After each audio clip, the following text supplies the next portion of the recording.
I just got back from Las Vegas where I met my daughter Katie to see Tyler the Creator on the Chromacopia tour. And I was getting some videos ready. We recorded a bunch of reactions while we were there. And I was getting those ready, and I saw a video from one of the YouTubers that I watch quite a bit, Professor Sky, called the GORN list, the greatest of right now. And I thought, it's a good idea. I want to make my own. What's up, everybody? I'm Chris, Old Head Dad, and Professor Sky's list I like better than the greatest of all time, simply because it's so hard to compare past eras. How do you compare Rakim to Kendrick? I just don't think there are criteria in place that we can decide who is the greatest of all time. It essentially becomes a list of who is the greatest of the era of hip hop that you care the most about. Every time I've ever had this conversation, that's what it becomes, with Biggie and Pac thrown in if the people aren't from that era. So I like this greatest of right now list because, like Professor Sky says in his video, hip hop is constantly changing. It's evolving. It's this living, breathing thing. And talking about what's great right now is a good way to look at not only the evolution of hip hop and where it's going, but also how you as a listener are changing and growing. So I sat down to make my list. And if you watch Professor Sky's video, the greatest of right now list first started as 5. He moved that to 7, and then he added an 8th and a bunch of honorable mentions or also rans as well. And I have to do the same thing. Like, I just can't narrow it down. It's so hard. And I'm also going to break the rules that he set forth. His criteria are, for this list, what they've done recently combined with what you're anticipating them doing in the rest of this year. I'm going to break that rule a little bit. And frankly, I think he did as well with at least one of his picks. And this list is mine and mine alone. My opinion may not matter to you at all, and that's fine. I would love to know what your list is, so I can know who I'm missing out on. I think there are probably a lot of great Emcees out there that I'm missing out on. This channel is fairly new. I've been doing it simply to really dive into what's new out there in hip hop because I don't want to become that old head stuck in 1997 or something. So let me know who's on your list. Who did I miss? Why are my picks outlandish? Please tell me. For me, this is a who am I excited about right now and who am I anticipating? Some of those have overlap. I've got some people on my list who I'm not necessarily, they haven't put out anything super recent, but it's recent enough for me to still be listening, and I'm anticipating what's coming next. There are people I don't know enough about, like Mike. I've listened to a little bit of the Showbiz album. I've not had the time to sit down and consume the whole thing or go into his past catalog at all. So I don't know enough about him to put him on my list. I've heard a lot about him this year, and I've watched some interviews with him that I thought were great. So I suspect maybe he should be on this list. Glorilla, I've heard a lot about this year. I've only listened to a little bit. It's not necessarily for me. I'm a 50-year-old white guy, so I recognize how great her music is and what she's doing. It's not necessarily for me. I'm just not connecting with what I've heard yet. Also, Makami. I haven't been diving into the Griselda movement enough at all.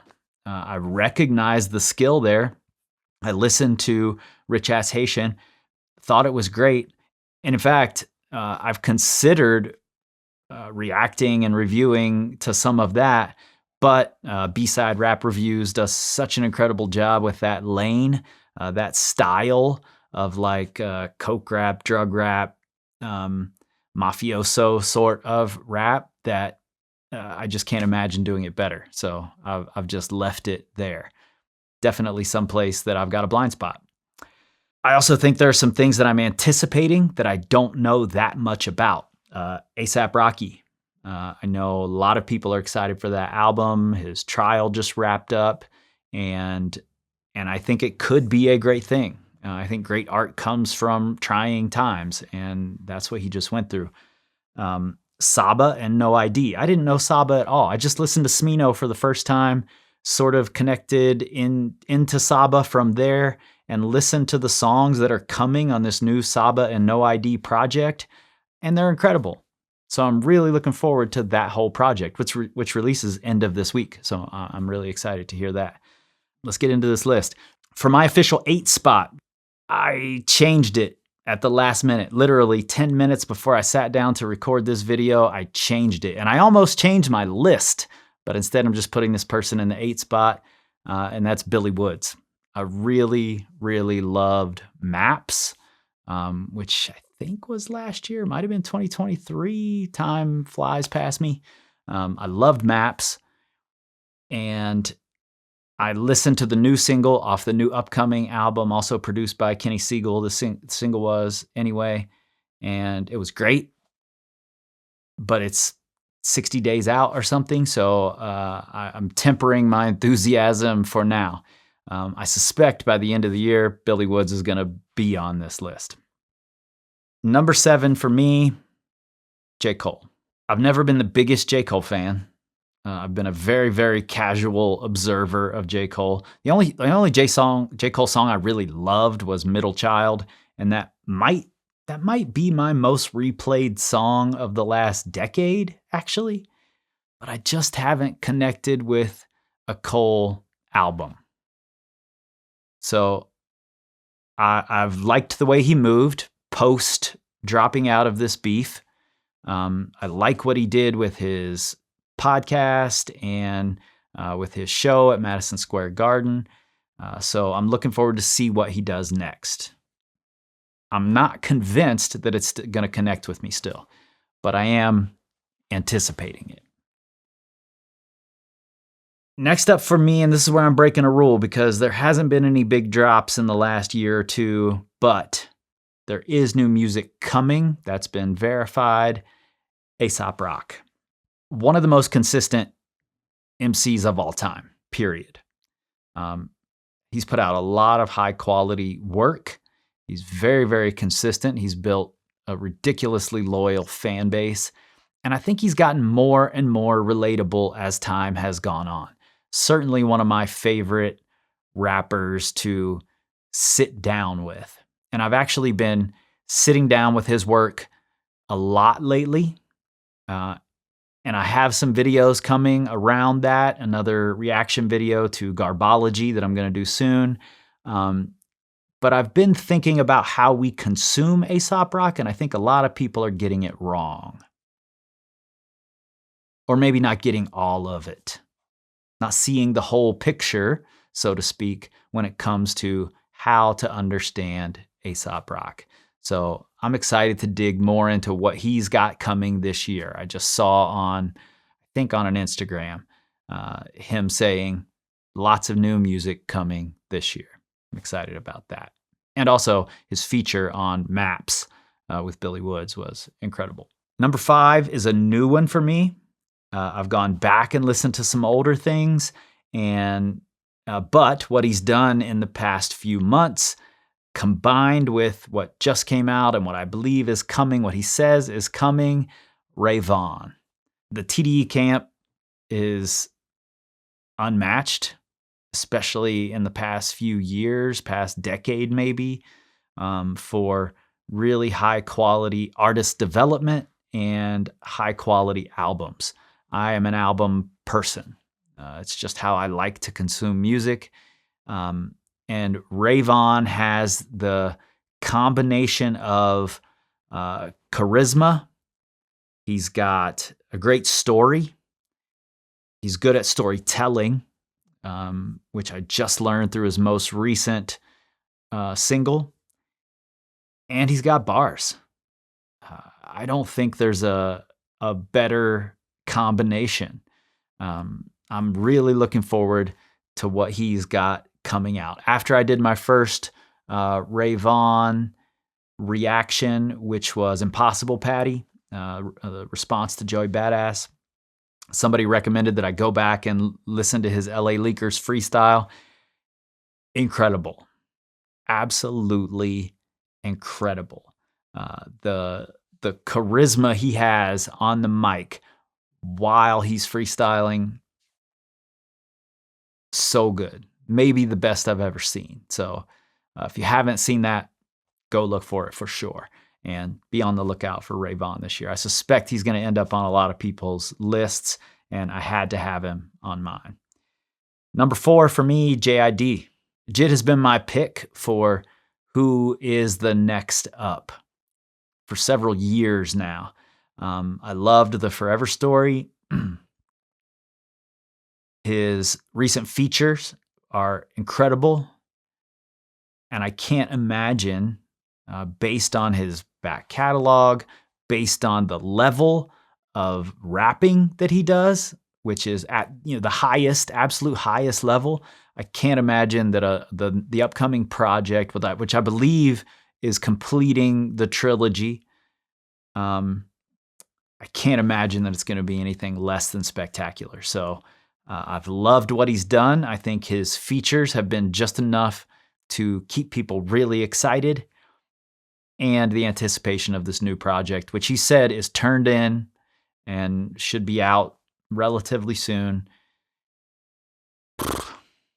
Mind-boggling. I think that guy has the potential to be in the conversation for greatest of all time, not just greatest of right now, which is no small feat, mind you. Greatest of right now in a field of hip hop like there is out right now is not an easy task.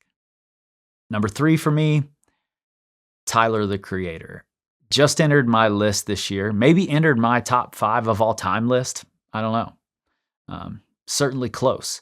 His consistency, his growth, his creativity, his showmanship, incredible. He's proven that he can rap, but he's also one of the most creative out there. It helps that I was just in Vegas to see a show, Chromacopia, the Hey Now freestyle. He's just on a great run right now, and I suspect that we'll hear more from him by the end of this year. It's possible he just gets burnt out on the Chromacopia tour and we don't hear from him again for a little while. But between Call Me If You Get Lost to Chromacopia and then that Hey Now freestyle on Christmas Day, maybe, I think that's when it was, that just took everybody by surprise and was so well done. His show was the best big arena rap show I've ever seen. Miles and miles beyond a lot of the classic acts I've seen from the 90s. I went to a lot of concerts in the 90s. I just think he's proven himself, and I can't not have him high up on this list. Number 2, Doechii. I don't think there's in any other year, she'd be number 1, period. I don't think there's a way that she's not. I first heard Doechii just a couple of days after she dropped Alligator Bites Never Heal. I'd never heard of her before that. And I just happened to be driving to Vegas for a Nas concert, doing Illmatic for the 30th anniversary. God, that makes me sound really old. Professor Sky, I'm actually older than you. I know you don't hear that on YouTube very often. So just wanted to put that out there and make you feel better. I listened to her a day or two after she dropped Alligator Bites Never Heal and was blown away. My entire criticism of Alligator Bites Never Heal is that I wanted every single song to be longer. And she would have been 2 or 3 on this list with just that, with just Alligator Bites Never Heal. Then her performances on the Colbert Show, her tiny desk is ridiculous. Just shared the stage with Lauryn Hill and rapped Lauren's verse for her. while Lauren hype womaned for Doechii. Incredible. She won a Grammy. She dropped a song about the Grammy immediately after she won the Grammy. Come on. And I suspect we're getting an album from her this year. She's called Alligator Bites Never Heal a mixtape. I would call it an album, no question. But she called it a mixtape. I suspect there's an album coming. She said she's working on it. She may have said more about it. That's all I've heard. I think Doechii is the future of hip hop, or at least a piece of the future of hip hop, with her creativity, her showmanship, and her ability to just straight up rap better than almost anybody. She can go anywhere she wants to go. I think that's a really beautiful thing. I compared her to Lauryn Hill when I first heard her. I sent her to my daughter, and I think I mentioned Lauryn Hill. I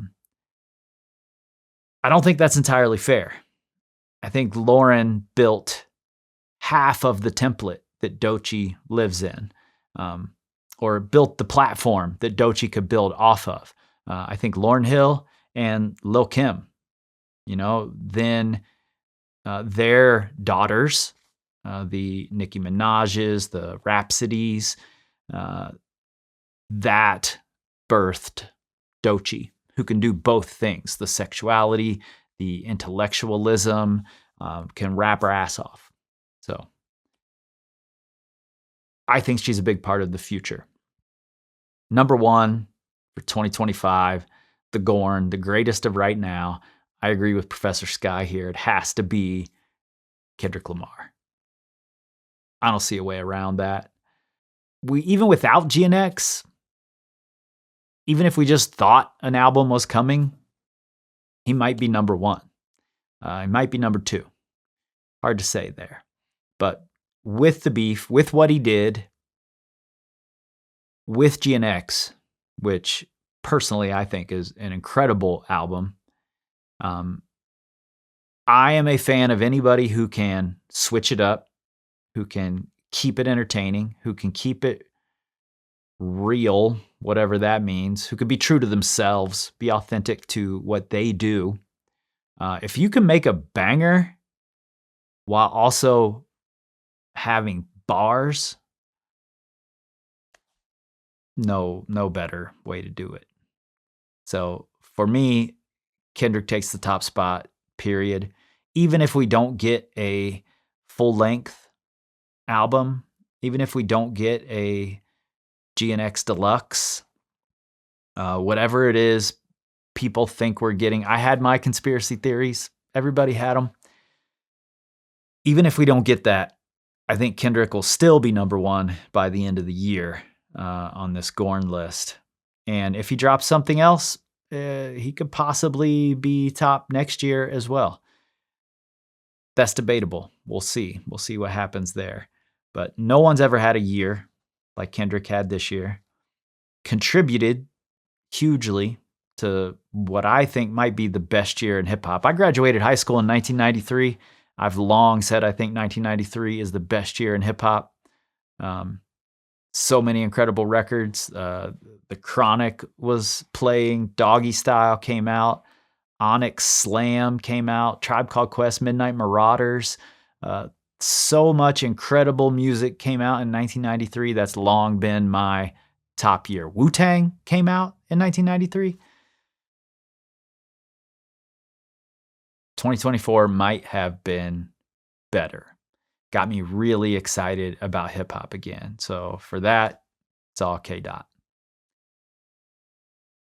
All right. Let me know who I missed. Who didn't I talk about at all? Who am I entirely dropping the ball on? I would love to know, because I want to check them out this year. I want to get to know who these people are and see, are they for me? Maybe they're not. That's okay. I think there are people like Boldy James. I recognize why people like it. So far, I've had a hard time connecting to that like more laid back, lethargic, luxury type rap, I think is what people are calling it, where it's just kind of even toned. I've had a really hard time connecting with that. I'm going to keep trying. I've enjoyed some of that music, the Larry June and the Boldy James style of rap. And I'll keep trying to really let it sink in and to really connect with it. But I'm sure there are people that you know about that I don't. So let me know your list, greatest of right now, 2025. And big shout out to Professor Sky for this idea. I love it. All right. See you guys next time.